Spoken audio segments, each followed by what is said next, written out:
8th standard students, let us start new chapter, linear equations in one variable. So you all aware about the expressions, algebraic expressions. In algebraic expressions we talk algebra, the meaning of algebra, the branch of mathematics, in that we talk only about unknown numbers, those are called variables or unknown value, and for this unknown value we use alphabetical letters. So this branch the branch of this we called algebraic expressions. And now what is the difference between algebraic expressions and equations? When I am telling I am greater than the I am greater than my daughter 5 times. So daughter's age we don't know, so we can say that suppose the daughter's age is X. So my age is in mathematical language 5 into X, because 5 times, so 5X, so it is the expression.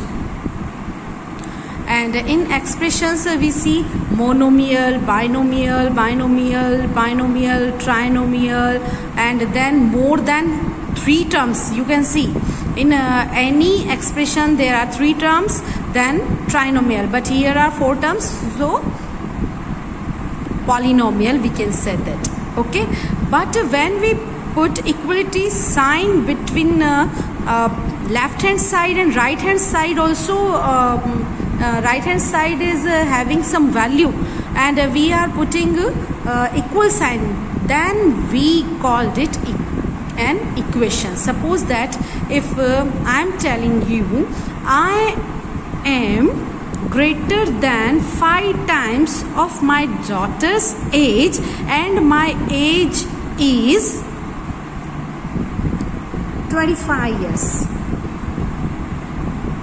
then according to the mathematical statement in the equation form, first we will assume daughter's age multiply by 5 and my age is 25. So we can find the value of X in this way. So these all are equations. Now you can see here in the equations equality sign, and this equality sign is missing in expressions. You can see here these all expressions are, you can see, one variable and power is 1. Highest power of the variable we see. Here is 1, here is 1. So for example, 2xy plus 5 has 2 variables. We however restrict to expressions with only 1 variable when we form equations. Moreover, the expressions we use to form equations are linear. This means that the highest power of the variable appearing in the expression is 1. But in this expression, the highest power is 2. It is not a linear expression. These are linear expressions. 1 variable with power 1, same. These are not linear expressions. Power 2, highest power, and highest power is 3. Here we will deal with equations with linear expressions in 1 variable only. Such equations are known as linear equations in 1 variable. Suppose that if I will put equal to 0, so expression will become equation, and equation we can say that it is an linear equation. Why? Because in this equation the power of the variable is only 1. The simple equations which you studied in the earlier classes were all of this type. That means highest power we see. If the highest power of the given equation is 1, that is called linear equation with 1 variable. An algebraic equation is an equality involving variables. It has an equality sign. The expression on the left of the equality sign is the left hand side. The expression on the right of the equality sign is the right hand side. It is an linear equation with one variable and the highest power of the variable is 1. It is called variable x, unknown variable, and equality sign is there, and this whole is an equation, and equal sign is in the middle, we assume. So my 7 is in the right hand side and 2x minus 3 is the LHS side. So first you will show chapter 2 and then write this. An algebraic equation is this whole para you will write, and you will do this also in your CW notebook. Now see on the next page. In an equation, the values of the expression on the LHS and RHS are equal. Now in the equation, left hand side, whatever term is written, we called it expression, and right hand side also expression. Now for a particular value unknown, in place of variable we find the value. When we substitute the value in the LHS as well as in RHS, so same answer we will get. This happens to be true only for certain values of the variable. These values are solution of the equation. If for particular value LHS and RHS both are equal, then we can say that that particular value is the solution of the given equation. So what we will do, suppose that x equal to 5 is the solution of the equation. If we are assuming and we are telling, so in place of x equal to 5, 2 into 5, 2 5 is 10, 10 minus 3 equal to 7 we are getting.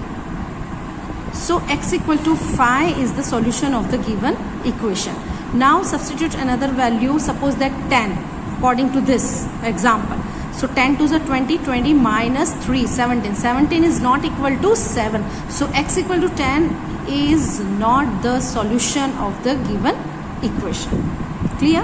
How to find the solution of an equation? So for balancing, first method is very easy, and this method is a primary method. We can say that we assume that two sides of equations are balanced. We perform the same mathematical operations on both sides of the equation so that the balance is not disturbed. A few such steps give the solution. Now I am explaining here. Suppose that 2x minus 3 equal to 7 is the equation. Now we want to reduce, don't want minus 3. So we add here plus 3. So in RHS also we will add plus 3. So minus 3 plus 3 cancel. So 2x equal to 7 plus 3 will be 10. Now 2 into x, so opposite operation of multiplication is divide. So we will divide here by 2. So we will divide right hand side also by 2. So 2x upon 2. Next step will be 2x upon 2 equal to 10 upon 2. So 2 cancel by 2. X will be alone. That means we want this. We want to calculate the value of the x. So we got our aim. So 7 and here 10 by 2, that means 5. So x equal to 5 is the solution. Clear? So illustration, you will solving equations which have linear expressions on one side and the numbers on the other side. Only RHS is in the number form, and LHS is the expression in one variable. So illustration you will solve. Now same example, illustration 1 and 2, I want to explain you. Same examples, 2x minus 3 equal to 7, that we have solved. So we will add here, already done. It is called balancing method. Okay. Now if we transpose, it is transposing 9 to RHS. That means when we saying the LHS for finding the value of unknown number, that means variable, whatever method, second method is called transposing. Suppose that plus 9 is here in the LHS side. When we say in opposite of equal sign, it will take negative sign. So 4 minus 9, and this is in the multiplication, so opposite of multiplication is division, so y equal to minus 5 upon 2.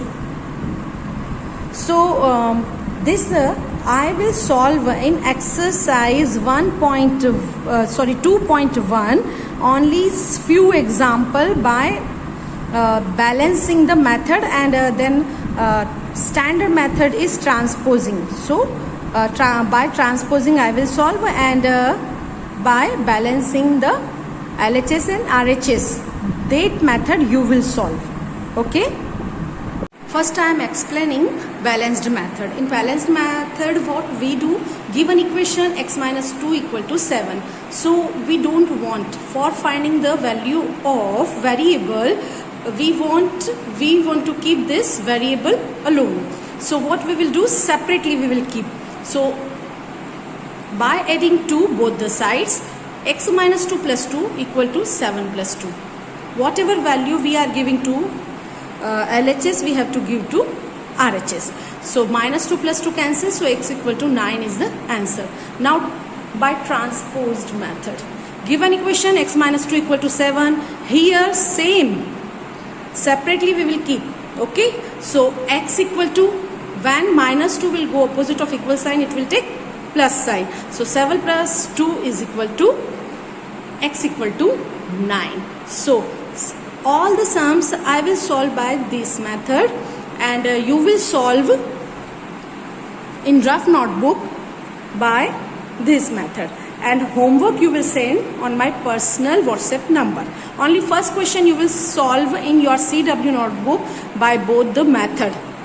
After that you will follow only this method in the CW notebook, but in the rough notebook by balanced method you will solve the sum, and homework you will send on my personal WhatsApp number. Now second question, given equation is y plus 3 equal to 10. Transposed method I am explaining. You will solve by balanced method. Okay. So y equal to 10 minus 3. So y equal to 7. Now third you will solve. Fourth I am solving 3 upon 7 plus x equal to 17 upon 7. X we will keep left hand side. So 17 upon 7, before it no sign, that means positive. So opposite of equal sign, negative value will be there. 3 upon 7, denominators are same. So 7, 17 minus 3, 14, 14 upon 7, 7 1s are 7, 7 2s are 14, x equal to 2. Now seventh question I am solving, fifth and sixth you will solve. 2x upon 3 equal to 8. So 2 upon 3, the reciprocal of 2 upon 3 is 3 upon 2. 2 1s are 2, 2 9s are 18, 9 into 3, 9 3s are 27. Eighth one, 1.6 equal to y upon 1.5. Whatever variable is there, we always we will keep left hand side. So or y upon 1.5 is equal to 1.6. So y equal to denominator, opposite of equal, numerator, the value will be in the numerator. So 1.6 into 1.5, simple multiplication you will do. So 15 into 16, 240. One digit is here, one digit is here. So total 2 digits are there. So before 2 digits you will put decimal, and after, in the last, if 0 is there, we can cancel. So answer is y equal to 2.4. 9th and 10th you will solve. I am solving 11th one. Given equation 17 plus 6p. So 6p equal to 9. There is no sign, that means positive. Opposite of equals side, minus 17. 9 minus 17, by using integers rule, greater number is 17, before it negative sign. So after subtracting the value minus 8 we will get. So p equal to minus 8 upon 6, because between 6 and p there is no sign, that means multiplication is there. So p equal to minus 8 upon 6, 2 4s are 8, 2 3s are 6. So p equal to minus 4 upon 3. Now 12th one. Given equation is x upon 3 plus 1 equal to 7 upon 15, or x upon 3 is equal to 7 upon 15 minus 1 upon 1. Positive sign, so opposite of equal side, negative sign. x upon 3. The denominator is 15, so LCM will be 15. 15 ones are 15, so 1 into 7, 7, minus, here is no denominator, so we will assume 1. So 15 is divided by 1 15 times, and that 15 we will multiply here in the 1. So 15 ones are 15. 7 minus 15 is minus 8. So x upon 3 is equal to minus 8 upon 15. X equal to minus 8 upon 15 into, here is the denominator. So opposite of equal side, 3 will take the place in the numerator. So x equal to minus 8 upon 15. 3 ones are 3, 3 5s are 15. So answer is x equal to minus 8 upon 5.